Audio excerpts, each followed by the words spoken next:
Mark and Emily Harper arrived at the couple's therapy retreat, hoping to save their broken marriage. But what began as a search for healing quickly spiraled into a nightmare, ending with Mark dead under mysterious circumstances and the retreat leader vanishing without a trace. Mark and Emily Harper's marriage had been unraveling for years. What once had been a bond filled with laughter and dreams had slowly turned into a daily struggle, marked by silence, frustration, and growing distance. Both of them had tried to hold on, attending counseling sessions in the city and reading self-help books, but nothing seemed to work. Their fights grew more frequent, and their connection grew colder. Emily felt trapped in a relationship that was draining her, while Mark's patience was worn thin by his wife's constant disappointment. When they heard about the couple's therapy retreat in the remote woods of Vermont, they saw a glimmer of hope. The retreat promised something different, a chance to escape the chaos of daily life and focus entirely on healing their fractured relationship. It was hosted in a secluded lodge surrounded by towering trees and the quiet of nature, far away from distractions and the prying eyes of friends and family. The idea of being somewhere peaceful, where they could rebuild their bond, felt like a lifeline that on the morning of their arrival, Mark and Emily were silent as they drove along winding country roads. Neither spoke much, the weight of their troubles hanging heavily between them. When they finally reached the retreat, they were greeted by Claire Bennett, the retreat organizer. Claire was a woman in her early 40s, with an easy smile and a calm presence that seemed to fill the room. She had a reputation for being an expert in unconventional therapy methods, and many couples had credited her with saving their relationships. Claire welcomed them warmly, explaining the schedule for the weekend and encouraging them to be open and honest throughout the process. The retreat was designed to be intense. From early morning meditation to deep therapy sessions, every moment was structured to push couples toward breakthroughs. Other couples arrived too, all carrying their own stories of heartbreak and hope. Emily observed the group quietly, noticing the mixture of nervous energy and cautious optimism in the air. Despite her doubts, she wanted to believe this weekend could be different. During the first therapy session, Claire encouraged the couples to share what brought them here. When it was Mark and Emily's turn, they spoke about their struggles without revealing too much. Mark was especially reserved, answering questions with short, clipped sentences, avoiding eye contact. Emily tried to reach out to him, but felt his distance like a wall between them. The session ended with Claire emphasizing the importance of trust and vulnerability, urging everyone to be patient with the process. Afterward, the couples participated in outdoor activities designed to build communication and teamwork. Emily noticed Mark seemed distracted during these exercises, often wandering off or standing apart from the group. At one point, she caught him staring into the woods with a tense expression that didn't fade. Mark's usual calm was replaced by something restless and uneasy. That evening, the group gathered around a fire pit for reflection. The night air was cool, filled with the sounds of rustling leaves and distant wildlife. Mark said little, his jaw tight, eyes fixed on the flames. Emily wondered if the weekend was already slipping through their fingers. She had hoped the retreat would bring them closer, but it seemed to be revealing just how far apart they really were as the night deepened. Emily lay awake in their cabin, listening to the creaks of the old wooden building. She thought about the years they had spent trying to fix what was broken and whether this retreat could really make a difference. Mark was restless too, pacing quietly outside their room. Something about him felt different, more anxious, less himself. Emily tried to push down her worry, telling herself it was just stress. But beneath the calm setting of the retreat, something dark was stirring. The peaceful forest and the promising start masked tensions that no therapy session could easily erase. The weekend that had begun with hope was about to take a turn none of them could have predicted. As the second day of the retreat unfolded, a quiet unease began to settle over the group. especially around Mark. What had started as a hopeful attempt at healing was quickly becoming something far more complicated. Mark's behavior grew more withdrawn and unpredictable. Unlike the first day, when he had mostly stayed silent but present, now he avoided the therapy sessions altogether. While Emily sat through each meeting, trying to absorb the guidance and encouragement, Mark disappeared for long stretches. He spent hours walking alone in the dense forest surrounding the lodge. His face was tense, eyes scanning the shadows between the trees as if searching for something or someone. Other guests noticed the change. Some whispered among themselves, exchanging concerned looks when Mark would suddenly stop mid-walk, glance nervously behind him, and then quicken his pace back to the retreat center. No one knew what was troubling him, but it was clear that Mark was battling demons far deeper than marital woes. Emily tried to reach out to him during meals and breaks, but Mark's responses were curt and dismissive. His usual quiet presence had shifted to something edgy and unpredictable. Claire, the retreat leader, reassured Emily that resistance and discomfort were part of the process, insisting that Mark's avoidance was a sign of the breakthrough about to come. Emily wanted to believe her, but doubt gnawed at her. She could feel Mark slipping further away. Whispers began circulating among the couples. Some guests remembered hearing rumors about Claire Bennett. She was reputed to be brilliant, but had a mysterious past. Stories surfaced about previous retreats where couples had left feeling worse, some even with unresolved disappearances or tragic incidents.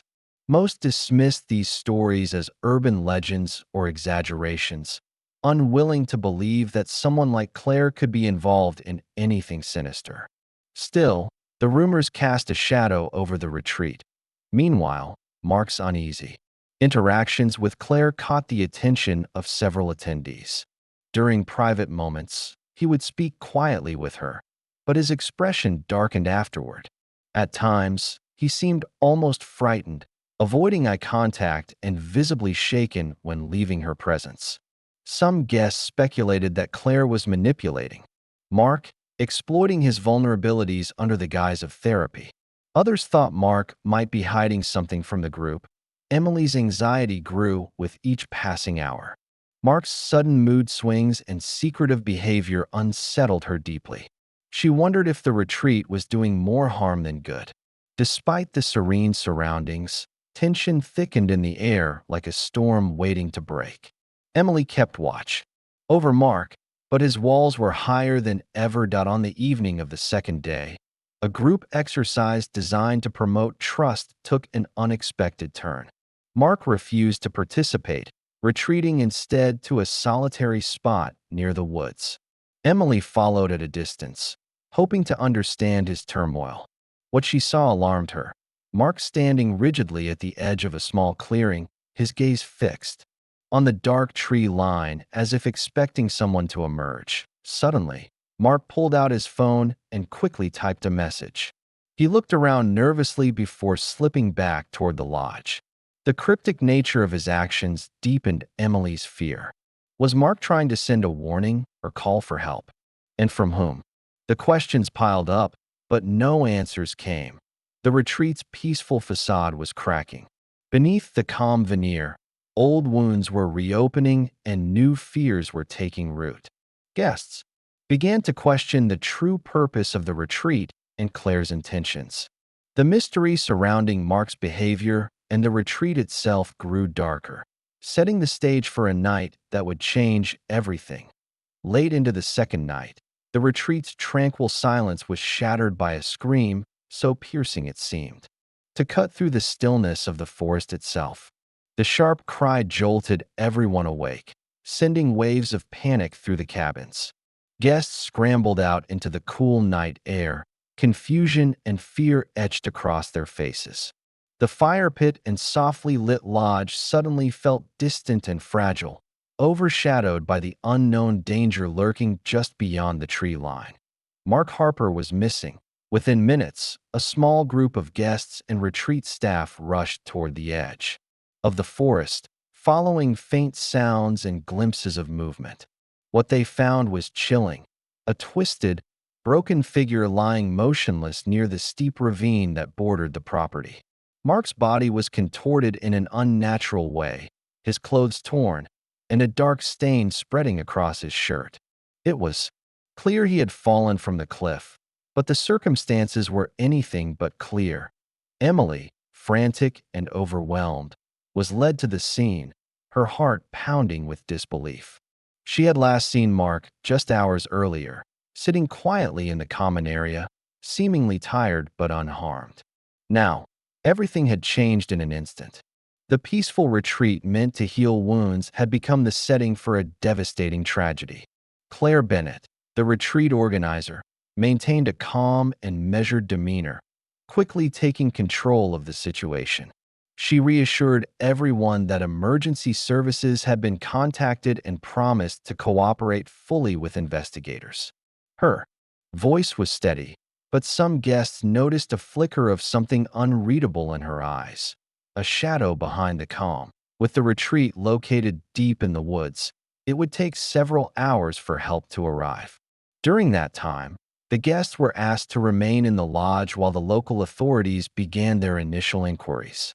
The tension in the room was palpable. Whispers spread like wildfire. Was this really an accident? Could Mark have fallen on his own? Or was there something more sinister at play? As the night wore on, the police conducted a preliminary investigation. The ravine was steep and treacherous, but the path to it was not obvious. There were no signs of a struggle near the edge, no footprints indicating a chase or fight. Still, some evidence raised questions. Nearby bushes were disturbed, and fragments of fabric, possibly from Mark's clothing, were found snagged on branches, suggesting a struggle or a desperate attempt to hold on to Emily's account was scrutinized. She described seeing Mark earlier. In the evening, quiet but composed, with no indication he was in danger or planning to leave alone. Yet she couldn't explain how he ended up so far from the lodge, near the ravine, or why his phone had been left behind. Claire's role was also examined, especially after guests mentioned her tense exchanges with Mark during the day. Rumors from the retreat's past resurfaced. Guests shared stories of previous events where couples had suffered mysterious fates. At Claire's retreats, one woman recalled hearing about a disappearance years ago, another about a sudden death that had been quickly dismissed. The calm, welcoming woman they saw before them was now viewed with suspicion. Was she truly helping people or hiding something darker? Throughout the night, fear and suspicion grew. Relationships between the guests became strained as they questioned what they thought they knew about each other and about the retreat. Some wondered if they were all trapped in a place that had become unsafe, held captive by secrets and lies. When the emergency responders finally arrived, they took over the scene with a quiet efficiency that offered little comfort. Mark's death was initially ruled an accident, but the unanswered questions and eerie atmosphere left many unsettled. The retreat was put on hold, guests were confined, and an official investigation was launched. No one at the retreat could forget the scream that had broken the silence, a terrifying signal that the weekend meant for healing had instead become a nightmare none would soon forget. The night had revealed just how fragile safety could be, and how quickly hope could turn to horror. As the investigation into Mark Harper's death deepened, layers of mystery and suspicion began to unfold. What had initially seemed like a tragic accident quickly turned into a complex case full of unanswered questions and hidden motives. Detectives discovered that Mark had recently been digging into Claire Bennett's past, and the results were unsettling. Claire's history was tangled in shadows. Underneath her calm, professional facade, she had lived under several different names and identities. Records showed that before becoming a therapy retreat leader, Claire had been involved in controversial self-help programs that collapsed amid accusations of manipulation and emotional abuse. Worse, several retreats she had organized in other states had ended with unexplained deaths or disappearances, though none had been conclusively linked to her. Investigators began to suspect that the retreat in Vermont was just the latest in a long line of troubling events connected to her. Emily Harper's testimony added another layer of complexity. She revealed that her marriage had been far darker than anyone had known. Behind closed doors, Mark had been controlling and at times abusive, behaviors that contrasted sharply with the quiet man others had met at the retreat. Emily admitted that she had seen this retreat as her last chance to find peace, to escape the cycle of fear and pain. But with Mark's death, that hope was shattered. Despite this, the evidence didn't clearly point to murder. There were no visible signs of a physical struggle inside the lodge or their cabin. Mark's body showed injuries consistent with a fall, but forensic experts found no marks that suggested a violent altercation beforehand. This left investigators puzzled about what had truly happened in the hours before Mark's death. That a breakthrough came when detectives reviewed Mark's phone records. Hidden among everyday messages were a series of cryptic texts from unknown numbers. These messages contained threats and warnings, urging Mark to stay silent about something he had discovered. The timing suggested that Mark had been targeted during the retreat, possibly because of something he had uncovered about Claire or the retreat itself. Meanwhile, other guests at the retreat came forward with their own suspicions. Some had noticed the subtle way Claire manipulated conversations and controlled the group dynamics. A few reported feeling anxious and watched, as if under constant scrutiny. There were stories about private sessions where Claire encouraged extreme vulnerability, leaving participants emotionally raw and dependent on her guidance. The retreat had begun to feel less like a place of healing and more like a cage. One guest, who remained anonymous, mentioned seeing Claire near the ravine the night of Mark's death, pacing nervously and looking over her shoulder. This sighting contradicted Claire's official statements and raised further doubts about her role. Had she been there to confront Mark? Or to cover something up? Detectives also discovered inconsistencies in Emily's account. While her fear of Mark was real, some of her actions during the retreat were unclear. Her reluctance to alert staff or other guests when Mark disappeared raised questions. Was she protecting herself from guilt or hiding something deeper?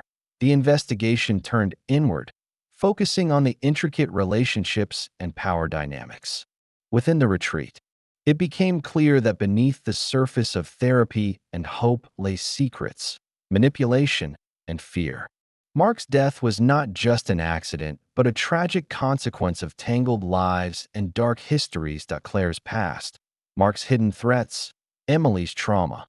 All these pieces formed a puzzle that refused to fit neatly together. The retreat's promise of healing had been shattered by deception and danger, leaving a haunting question. Who was truly responsible for the husband's death? With no clear answers, and the main suspect, Claire Bennett, missing, the case grew colder. The mystery of what happened at the retreat lingered, leaving those left behind to grapple with the painful truth that sometimes the greatest wounds are invisible until it's too late. Just when the investigation seemed to be reaching a dead end, forensic experts made a discovery that changed everything. The toxicology report revealed that Mark Harper's body contained a rare sedative, one not prescribed to him and difficult to detect without specialized testing. This drug would have left Mark weak and disoriented, making it far easier for him to lose balance and fall. The question shifted from how did he fall to who gave him the sedative and why. This revelation sent shockwaves through the investigation. Police reviewed footage from security cameras around the retreat, but most had blind spots. However, an unexpected breakthrough came from a guest who, suspicious of Claire's behavior, had secretly installed a small hidden camera in a common area. The footage captured Claire entering Mark's cabin late at night. She lingered there longer than necessary, her movements careful and deliberate. The evidence pointed toward Claire, but her motives remained unclear. Was she trying to help Mark, perhaps calming him down with medication during a panic episode? Or was this a deliberate attempt to incapacitate him, to silence him from revealing dangerous secrets? The ambiguity only deepened the mystery. Claire Bennett had vanished by the time the police obtained the footage. She left no forwarding address and took no credit cards. It was as if she had disappeared into thin air. The authorities launched a nationwide search, issuing alerts and warnings. Despite their efforts, Claire's whereabouts remained unknown, fueling rumors that she had been running from justice for years. Emily Harper found herself in the center of this storm. Freed from Mark's abuse but shattered by his death, she became an advocate against manipulative therapy groups. She spoke out about the dangers of blindly trusting charismatic leaders and the hidden dangers lurking in places promising healing. Her courage helped others to come forward, exposing similar stories from Claire's previous retreats. The retreat itself was permanently closed, its serene surroundings now tainted by the tragic events. The local community, once hopeful about the new wellness center, was left wary and distrustful. The woods that had seemed peaceful now held an air of menace, a reminder that appearances can be deceiving. The Harper case remains a chilling example of how vulnerability can be exploited and how healing can mask hidden dangers. The man who came seeking help was betrayed by those meant to protect him. Mark's death was not just a fall from a ravine. It was a fall from trust, safety, and hope. For those who followed the story, the question still lingers: was Mark's death the result of one woman's cruelty, a desperate act of silence, or something even more complex?